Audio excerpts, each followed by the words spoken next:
Hello বন্ধুরা, welcome to আরকে sports. আশা করি তোমরা সবাই সুস্থ ও ভালো আছো।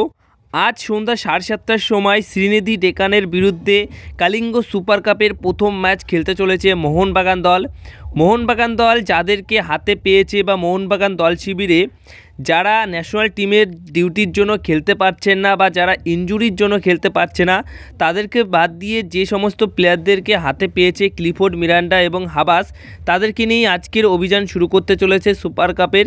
আর প্রথম ম্যাচটাই খুবই গুরুত্বপূর্ণ ম্যাচ। আই লিগের অন্যতম সেরা দল শ্রীনিধি ডেকানের বিরুদ্ধে আজকে ম্যাচে নামছে ঠিক সন্ধ্যা 7:30টার সময়। তো ম্যাচটা খুবই ইম্পর্টেন্ট ম্যাচ। আর এই ম্যাচে মোহনবাগানের প্লেইং 11 কী থাকবে সেটা নিয়েই এই ভিডিওতে কথা বলবো। তো বন্ধুরা, আজকের ম্যাচের প্লেইং 11 নিয়ে আলোচনা করার আগে 2 থেকে 3টে ট্রান্সফার আপডেট তোমাদেরকে শেয়ার করি। প্রথম আপডেটটা রয়েছে ওড়িশা এফসি দল, হায়দ্রাবাদ এফসি দল থেকে বিঘ্নেশ দক্ষিণামূর্তি এই প্লেয়ারটিকে লোন ডিলে সই করিয়ে নিয়েছে। অর্থাৎ সার্জিও লোবেরার আন্ডারে সেই বিঘ্নেশকে কিন্তু আবার তোমরা খেলতে দেখতে পারবে।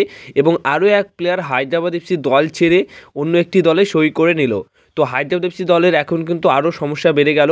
অপরদিকে হায়দ্রাবাদ এফসি দলের নিখিল পূজারি, যে কিনা হায়দ্রাবাদ এফসি দলের অন্যতম একজন গুরুত্বপূর্ণ ফুটবলার, এই প্লেয়ারটিকে দলে নেবার জন্য সোয়াইপ ডিল করতে চাইছে ইস্ট বেঙ্গল এফসি। হ্যাঁ, East Bengal FC swap deal করতে চলেছে বা করতে চাইছে। বিপি সুহের মানে এই প্লেয়ারটিকে দিয়ে নিখিল পূজারিকে নিতে চাইছে, এমনটাই খবর রয়েছে। তো যদি সব কিছু ঠিকঠাক থাকে তাহলে এরকম সোয়াইপ ডিলটা কিন্তু হয়ে যেতে পারে। এবার সবশেষে যে আপডেটটা শেয়ার করব, একটা বিদেশি signing. North east United FC দল যে সমস্ত বিদেশি প্লেয়ার সই করায় বা নিয়ে আসে আইএসএলে, এখনও পর্যন্ত দারুণ বিদেশি তারা নিয়ে এসছে। হ্যাঁ, তারা আরও একটা তারকা বিদেশি ডিফেন্ডারকে সই করিয়ে নিয়েছে। তাদের অলরেডি 6টা বিদেশি প্লেয়ার আছে, কিন্তু তারা আরও একটা বিদেশি প্লেয়ার সই করিয়ে নিল। হামজা রেগ্রাগুই একজন 26 বছর বয়সী মরক্কান ডিফেন্ডার। সেরা signing north east United FC দলের জন্য। কারণ নর্থ ইস্ট ইউনাইটেড এফসি দলে বিদেশিদের তালিকায় যদি দেখো তাহলে কিছু বিদেশি প্লেয়ার আছে, তারা কিন্তু দুর্দান্ত পারফরমেন্স করছে। মাঝমাঠে একটা বিদেশি প্লেয়ার আছে এবং ডিফেন্সের ক্ষেত্রেও ইয়াসির আহমেদ নামে একটা ডিফেন্ডার আছে এবং আরও একজন মরক্কান ডিফেন্ডার সই করিয়ে নিল। তো এই নর্থ ইস্ট ইউনাইটেড এফসি দল এমন নয় যে ব্রাজিলিয়ান, অস্ট্রেলিয়ান, তারপর স্পেনের ফুটবলার সই করাতেই হবে তাদেরকে। তারা অন্যরকম দেশের সই করায়, মানে অন্যরকম ভালো দেশের বিদেশিদের তারা কিন্তু নিয়ে আসে। তো এটা কিন্তু তাদের জন্য একটা ভালো সাইনিং হয়েছে। মোহনবাগান দলের প্লেইং 11-এর কথাটা বলার আগে বলে দিই ইনজুরির ব্যাপারটা নিয়ে। ব্রেন্ডান হামিল এই ম্যাচে খেলতে পারবে না ইনজুরির জন্য।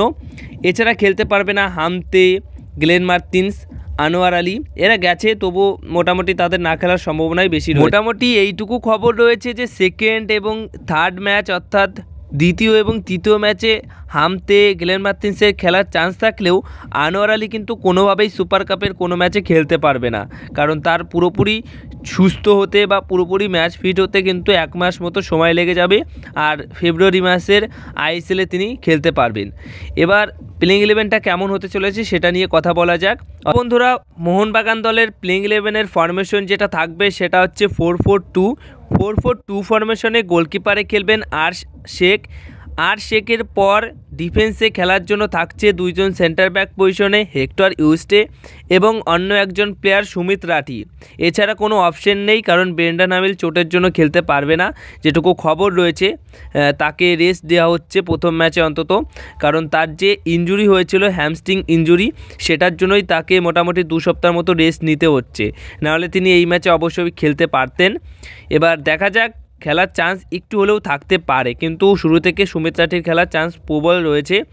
আর লেফট ব্যাক পজিশনে খেলবে, যদি এখানে সুভাশিস বোস থাকতো তাহলে তো তিনি খেলতেন, কিন্তু তিনি নেই। আর সুমিত রাঠি যেহেতু সিবি পজিশনে খেলছে, তাই লেফট ব্যাক পজিশনে খেলবেন আমানদীপ সিং। এছাড়া রাইট ব্যাক পজিশনে খেলবেন আশিস রায়।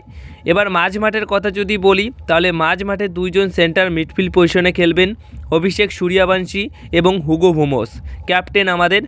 এবার লেফট মিডফিল্ড পজিশনে খেলবেন ডিমিট্রি পেট্রাটাস এবং রাইট মিডফিল্ড পজিশনে খেলবেন অবশ্যই কিয়ান নাসেরি। তো কিয়ান নাসেরি রাইট মিডফিল্ড বা রাইট উইঙ্গার পজিশনে ভালো খেলতে পারবেন। তাকে যদি লেফট সাইডে নিয়ে আসা হয় তাহলে হয়তো অতটাও ভালো নাও খেলতে পারে, যেটা তার খেলা দেখে আমরা যতটুকু বুঝতে পেরেছি সেই অনুযায়ী। এবার 2 জন স্ট্রাইকার পজিশনে খেলবেন আরমান্দো সাদিকিউ এবং জ্যাসন কামিংস, ডাবল স্ট্রাইকার। তো 4-4-2 ফরমেশনে এরকমই একটা দল নামাতে চলেছে শ্রীনিধি ডেকান এফসি দলের এগেনস্টে সুপার কাপের প্রথম ম্যাচে। তো তোমরা কি আশা করছো এই প্লেইং ইলেভেন নিয়ে, বা মোহনবাগান দলের প্লেইং ইলেভেনটা কি সব কিছু ঠিকঠাক আছে, আর আজকের ম্যাচের স্কোর কী হতে পারে, কোন দল জিতবে, এই পুরো বিষয়টা নিয়ে তোমাদের কি মতামত সেটা অবশ্যই কমেন্ট বক্সে শেয়ার করো। যদি ভিডিওটা ভালো লেগে থাকে অবশ্যই ভিডিওতে লাইক করে দিও, এই ভিডিওটা শেয়ার করে দিও এবং এই চ্যানেলটিকে অবশ্যই সাবস্ক্রাইব করে রেখো, কারণ এখানে সব রকম খবর তোমরা পেয়ে যাবে।